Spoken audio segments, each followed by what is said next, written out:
মন কি বাত অনুষ্ঠানে হামলার অভিযোগ, আশারাম বাড়িতে উত্তেজনা, আহত বিজেপি কর্মীরা। প্রধানমন্ত্রী নরেন্দ্র মোদীর মন কি বাত অনুষ্ঠান চলাকালীন আশারাম বাড়ি এলাকায় হঠাৎ উত্তেজনা ছড়িয়ে পড়ে, যখন বিজেপি নেতাদের অভিযোগ অনুযায়ী শরিক দল তিপ্রামথার কিছু কর্মী সেখানে হামলা চালায়।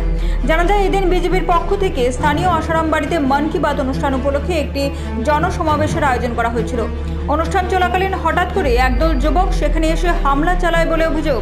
এই ঘটনায় বেশ কয়েকজন বিজেপি কর্মী ও নেতা আহত হন এবং বিজেপি নেতাদের একাধিক গাড়িতে ভাঙচুর চালানো হয়। বিজেপির স্থানীয় নেতৃত্ব তিপ্রামথা কর্মীদের বিরুদ্ধে পরিকল্পিত হামলার অভিযোগ তুলেছেন। একজন আহত বিজেপি নেতা জানান, ওনারা শান্তিপূর্ণভাবে প্রধানমন্ত্রী মোদীর বার্তা শুনছিলেন।